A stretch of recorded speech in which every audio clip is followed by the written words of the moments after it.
কর কমিশনারের কার্যালয়, কর অঞ্চল, কক্সবাজার এ নতুন একটি সরকারি চাকরির নিয়োগ বিজ্ঞপ্তি প্রকাশিত হয়েছে। এই নিয়োগে যারা এসএসসি পাস করেছেন, এইচএসসি পাস করেছেন এবং স্নাতক বা সমমানের ডিগ্রি পাস করেছেন, তারা আবেদন করতে পারবে। আজকের এই ভিডিওতে আপনাদের জানিয়ে দেব, এখানে যে পদগুলো রয়েছে, এই পদগুলোতে আবেদনের জন্য কোন পদে কিরকম যোগ্যতা লাগবে, প্রার্থীদের বয়স কত হওয়া লাগবে আবেদনের জন্য, আবেদন কবে শুরু হবে এবং কবে শেষ হবে, আবেদন ফি কত টাকা, কিভাবে আবেদন করতে হবে, এই বিষয়গুলো আজকের ভিডিওতে আপনাদের জানিয়ে দেব। আর যারা আমাদের ইউটিউব চ্যানেলে নতুন দর্শক রয়েছেন, অবশ্যই চ্যানেলটি সাবস্ক্রাইব করে রাখবেন। আর ফেসবুক পেজ থেকে ভিডিওটি দেখে থাকলে অবশ্যই পেজটি ফলো দিয়ে রাখবেন। আর এই নিয়োগে যে সকল জেলার প্রার্থীরা আবেদন করতে পারবে, এখানে এই নিয়োগে শুধুমাত্র কক্সবাজার জেলার স্থায়ী বাসিন্দারাই আবেদন করতে পারবে। আমি আবারও বলছি, এই নিয়োগে শুধুমাত্র কক্সবাজার জেলার স্থায়ী বাসিন্দারা আবেদন করতে পারবে। এখানে এই নিয়োগে ৬ ক্যাটাগরির পদ রয়েছে এবং সব শেষের পদটি হচ্ছে অফিস সহায়ক। পদসংখ্যা রয়েছে ২৭ টি। আবেদনের জন্য যোগ্যতা লাগবে কোনো স্বীকৃত বোর্ড হতে মাধ্যমিক স্কুল সার্টিফিকেট বা স্বনির্ভর উত্তীর্ণ অর্থাৎ এসএসসি পাস হলে অফিস সহায়ক পদে আবেদন করা যাবে। এর পরের পদটি হচ্ছে অফিস সহকারী cum computer মুদ্রাক্ষরিক।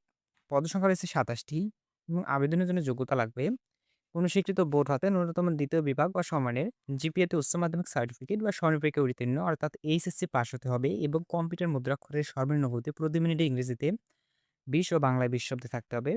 Computer word processing, email, fax, machine ইত্যাদি চালানোর দক্ষতা, অভিজ্ঞতা থাকতে হবে। এর পরের পরটি হচ্ছে ৬০ মুদ্রাক্ষরিক কাম কম্পিউটার অপারেটর। পদসংখ্যা রয়েছে ২৩ টি। আবেদনের জন্য যোগ্যতা লাগবে কোনো স্বীকৃত বিশ্ববিদ্যালয় হতে যেকোনো বিষয়ে ন্যূনতম ২য় শ্রেণী বা সমানের সিজিপিএতে স্নাতক বা সমানের ডিগ্রি থাকতে হবে। ষাটলিপি এর সর্বনিম্ন গতি প্রতি মিনিটে ইংরেজিতে ৭০ শব্দ ও বাংলায় ৪৫ শব্দ এবং কম্পিউটার মুদ্রাক্ষরের সর্বনিম্ন গতি প্রতি মিনিটে ইংরেজিতে ৩০ শব্দ এবং বাংলায় ২৫ শব্দ থাকতে হবে। Computer word processing, email, fax machine ইত্যাদি চালানোর দক্ষতা, অভিজ্ঞতা থাকতে হবে। এরপর যে পদটি রয়েছে সেটি হচ্ছে উচ্চমান সহকারী। পদসংখ্যা ২২ টি। আবেদনের জন্য যোগ্যতা লাগবে কোনো স্বীকৃত বিশ্ববিদ্যালয় হতে যেকোনো বিষয়ে ন্যূনতম ২য় শ্রেণী বা সমানের সিজিপিএতে স্নাতক বা সমানের ডিগ্রি এবং কম্পিউটার মুদ্রাক্ষরের সর্বনিম্ন গতি প্রতি মিনিটে ইংরেজিতে ৩০ ও বাংলায় ২৫ শব্দ থাকতে হবে। Computer word processing, email, fax machine ইত্যাদি চালানোর দক্ষতা, অভিজ্ঞতা থাকতে হবে। এর পরের পদটি হচ্ছে প্রধান সহকারী। পদসংখ্যা রয়েছে ২২ টি। আবেদনের জন্য যোগ্যতা লাগবে কোনো স্বীকৃত বিশ্ববিদ্যালয় হতে যেকোনো বিষয়ে ন্যূনতম ২য় শ্রেণী বা সমানের সিজিপিএ সহ স্নাতক ডিগ্রি এবং কম্পিউটার মুদ্রাক্ষরের সর্বনিম্ন গতি প্রতি মিনিটে ইংরেজিতে ৩০ ও বাংলায় ২৫ শব্দ। Computer word processing, email, fax machine ইত্যাদি চালানোর দক্ষতা, অভিজ্ঞতা থাকতে হবে। এর পরের পদটি হচ্ছে কম্পিউটার অপারেটর। পদসংখ্যা ১ টি। আবেদনের জন্য যোগ্যতা লাগবে কোনো স্বীকৃত বিশ্ববিদ্যালয় হতে বিজ্ঞান বিভাগে স্নাতক বা সমানের ডিগ্রি এবং কম্পিউটার মুদ্রাক্ষরে প্রতি মিনিটে বাংলায় ২৫ শব্দ এবং ইংরেজিতে ৩০ শব্দের গতিসহ সংশ্লিষ্ট বিষয়ে স্ট্যান্ডার্ড অ্যাপটিটিউড টেস্টে উত্তীর্ণ হতে হবে।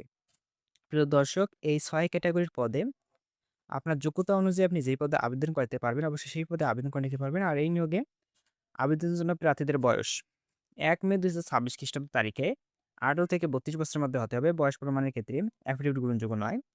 সরকারি কিংবা কোনো স্থায়ী কর্তৃপক্ষের চাকুরিতে কর্মরত প্রার্থীদের অবশ্যই যথাযথ কর্তৃপক্ষের অনুমতিক্রমে আবেদন করতে হবে। তবে সকল চাকরিরত প্রার্থীকে মৌখিক পরীক্ষার সময় নিয়োগকারী কর্তৃপক্ষ কর্তৃক প্রদত্ত অনাপত্তি পত্রের মূল কপি জমা দিতে হবে। এক্ষেত্রে কোনো অগ্রিম কপি পূরণ করা হবে না। আর এই নিয়োগের আবেদন কবে শুরু হবে? এই বিষয়টি আপনাদের জানিয়ে দিচ্ছি। এখানে হচ্ছে আবেদন শুরু হয়েছে ১৮ মে ২০২৬ খ্রিস্টাব্দ সকাল ১০ ঘটিকা এবং আবেদন শেষ হবে ৪ জুন ২০২৬ খ্রিস্টাব্দ বিকাল ৪ টা। আর যেই ওয়েবসাইটের মাধ্যমে আবেদন করা যাবে তা হলো txcox.teletrip.com.bd এই ওয়েবসাইটের মাধ্যমে আবেদন করা যাবে। যারা নিজে আবেদন করতে পারবে না তারা আপনার এলাকার নিকটস্থ কম্পিউটার দোকানে গিয়ে আবেদন করে নিতে পারবে।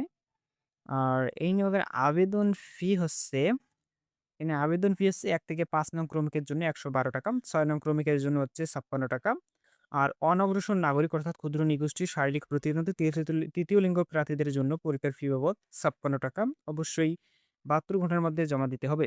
বিশেষভাবে উল্লেখ্য অনলাইনে আবেদনপত্র সকল অংশে পূরণ করে সাবমিট করা হলেও আবেদন ফি অর্থাৎ পরীক্ষার ফি জমা না দেওয়া পর্যন্ত অনলাইনের আবেদনপত্র কোনো অবস্থাতে গৃহীত হবে না। প্রিয় দর্শক, যারা আবেদন করবেন অবশ্যই আবেদন করার ৭২ ঘন্টার মধ্যে আপনাদের আবেদন ফি জমা দিবেন। আর যারা এখনো পর্যন্ত আমাদের ইউটিউব চ্যানেলটি সাবস্ক্রাইব করেনি অবশ্যই সাবস্ক্রাইব করে দিবেন। আর ফেসবুক পেজ থেকে ভিডিওটি দেখে থাকলে অবশ্যই পেজটি ফলো দিয়ে রাখবেন।